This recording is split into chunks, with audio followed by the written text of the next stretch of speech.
living in Colorado, as many of you know. But that doesn't mean that his presence wasn't felt. In particular, I made a habit of seeking out his advice when it comes to speechwriting and any remarks whatsoever. So I've noticed that at the last two galas, any compliments I've received, which were very few, were only referencing the sections that he had written. So the good news is, you get to hear from him yourself this evening. So without further ado, Mr. Westhoff.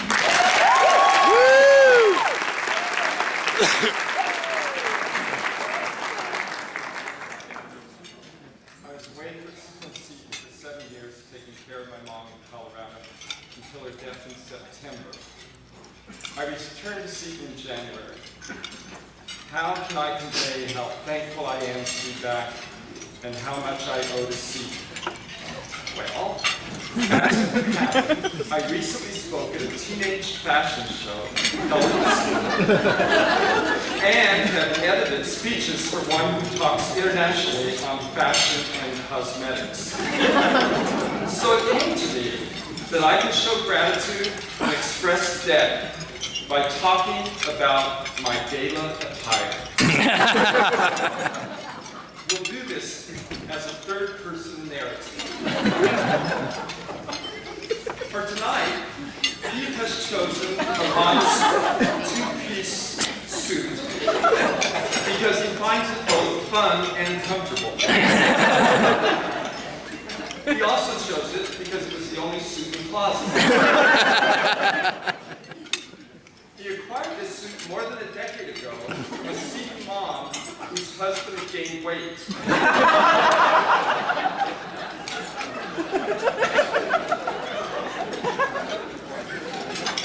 Since Pete calculates his own weight gain in ounces, the suit still appears tailor-made. It was worn to his recent Seton prom and senior banquet, but Pete failed to get it to the cleaners before tonight. So he chose instead to run a lip brush over it, hoping that would make it perfect for the informal occasion. The white shirt that complements handsomely the pinstripe suit is of unknown origin. However, for the last 7 years, it did hang in an attic in a house on Maple Street in Manassas, and unlike other pieces of his stored items, suffered no damage from moths.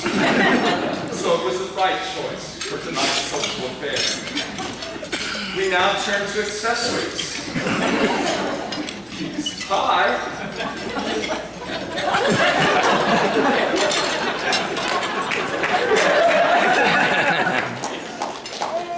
Pete's tie.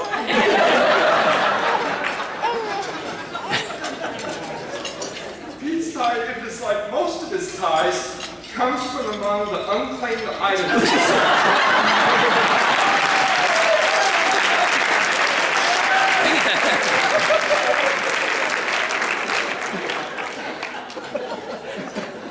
Always a good source of sartorial treasures. Sartorial is 11th grade vocabulary. If there's a mom and dad in the audience that recognizes the tie, please let Pete know. And he will be happy to return it at the end.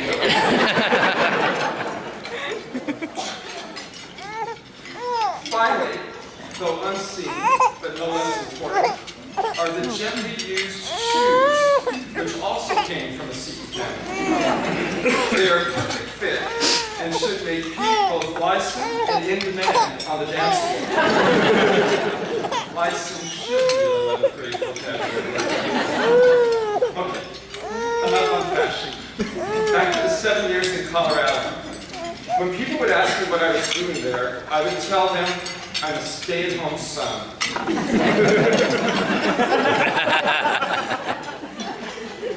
The typical response was a blank look of disbelief. But if something was spoken and used to jam with, I could never do that.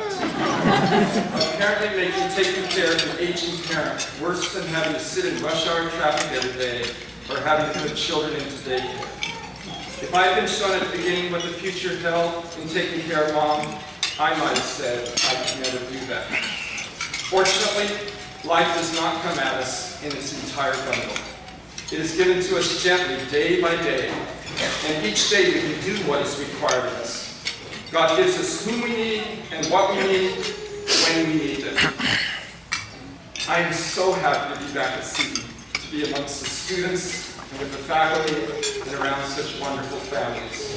I had so much fun at the Seton prom and senior banquet, just watching the students having fun. Academically, when I can walk into a freshman English class and have an interesting discussion on a section of John Locke's second treatise on government, or expect intelligent and thoughtful analysis of the characters of Silas Marner, I know I'm in a great place. When I can walk into junior religion and have the boys sing the Virginia Shaylee and the Star Spangled Banner, just as they did at the end of prom and the senior banquet, I know that a comment by a recent transfer, "It could only happen at Seton," is very true. In a junior religion class recently, our discussion was on 1 Corinthians, in which St. Paul has strong words for the people of Corinth about the Mass and the reception of Holy Communion. One junior said, "I think it would be better if we didn't receive Holy Communion so often, because we would appreciate the Eucharist more." Another student agreed. But a third said, "I might appreciate food more if I only ate every other day, but that doesn't mean that would be good for me." Discussion ended. And I've learned about a number of alumni since coming back. Most recently, one from California who said the school she had been teaching at was started by Thomas Aquinas grads and was the closest thing to Seton she had found. Rightfully proud mothers have told me of a daughter who is a neurosurgeon and a professor at Vanderbilt, and a son who owns an award-winning architectural company in North Carolina. But most importantly is how alumni will come through for you when you really need them. All it took was one call to the mother of 3 grads from a family for her sons to come to the rescue of the earthen vessels. And Father Slinsky's team was shorthand in the games and All Saints Nights of Columbus. And here's a little bit about this year's graduating class. At Mass at All Saints today, 5 high school senior altar servers were honored. 4 of those 5 are Seton seniors. From the class of 2015, there are 11 going to Christendom and 9 going to Franciscan. There is no rivalry between these 2 great colleges, but I know I speak for all 5 of us at Christendom who are grads. All 5 of us at Seton who are Christendom grads on the Seton faculty when I congratulate Christendom's rugby team on their convincing win over Franciscan. That's the Christendom table time.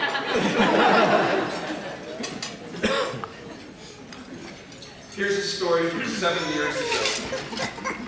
7 years ago, while I was in Colorado, Seton honored 6 of its longtime teachers, 5 of whom are here tonight. Mrs. Carroll, Mrs. Harris, Mr. Sheets, Mrs. Peggy Sheila, Mr. Violet, and me. 7 years ago, I got an email from Jim Kerr asking me to write up tributes to those being honored. I was happy to do so and wondered who would be asked to write about me. I emailed Jim back telling him that the tributes were ready and asked what I should do with them. He said, "Send them to me. I'm interested to see what you wrote about yourself." What I wrote about myself? I wrote a song about the incident.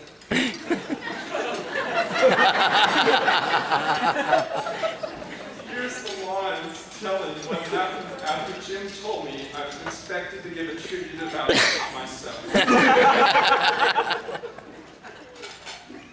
Now another man might have been angry, and another man might have been hurt. Still another man might have said, "Forget it, Jim." I wrote my praises and I sent them to you. Well, after that song, it is now time to sing the praises of 2 longtime teachers at Seton who are leaving us. Mrs. O'Herron and Colonel Jones, who have combined 25 years with Seton. Mrs. O'Herron asked that I not say anything serious about her.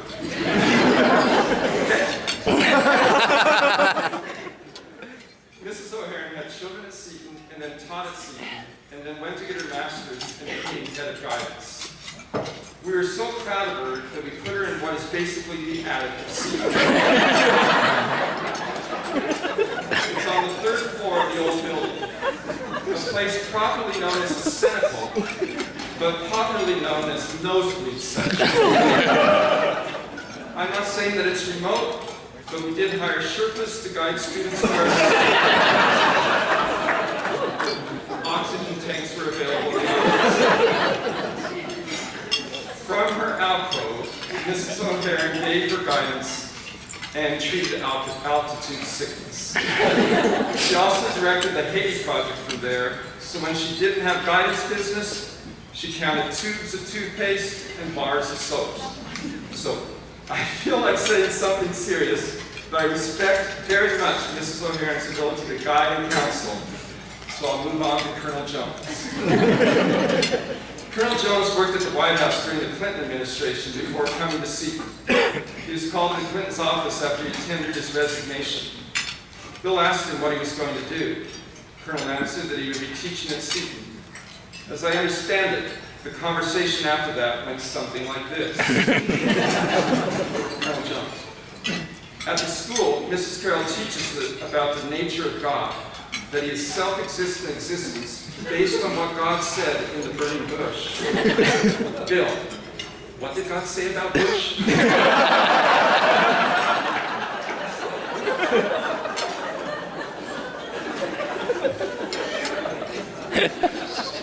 Colonel, no, from the burning bush. God said, I am who I am.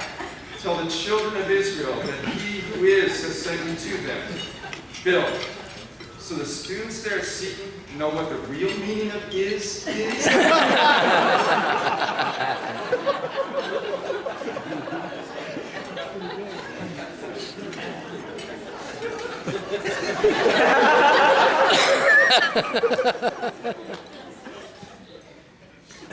Because of Colonel, Seton students whom he has taught not only know the meaning of is, but they know the real meaning of the Constitution and the truths our founding fathers declared self-evident that don't seem so self-evident to many today. They know geometry, and they know softball and basketball. They know what it is to be taught by a man of integrity who also has a great sense of humor and the best chalkboard handwriting I've ever seen. I guess I'm a ball. Oh, maybe that was about the integrity part, not the handwriting. That was serious, but now I need to get real serious. Colonel Jones saw his wife and his mother through their dying days. I could always trust him for words of encouragement and words of wisdom when I needed them. I am forever indebted to Colonel Jones for the help he gave to me by his inspiring example and timely words. I said earlier that God gives us whom we need, when we need them. For the past 15 years, he has seen fit to give to Seton, Mrs. O'Herron, and Colonel Jones. He now sees fit for them to do other things. And we know that what seems impossible to us, to cover adequately the things that they have been doing for Seton for so long, is something that God, in his good providence, will take care of. It is my privilege, on behalf of all of us gathered tonight, and on behalf of all of Seton School, to thank you, Mrs. O'Herron and Colonel Jones. You are a wonderful part of the Seton community. May God continue to bless you richly as we thank him for the blessing you have been to all of us. Mrs. O'Herron and Colonel Jones.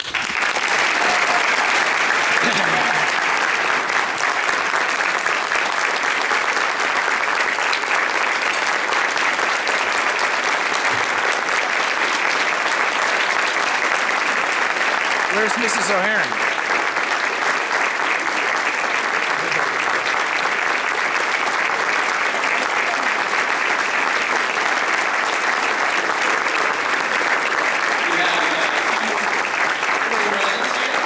Oh, there she is. I'm assuming the blue one goes to you and the pink one goes to you.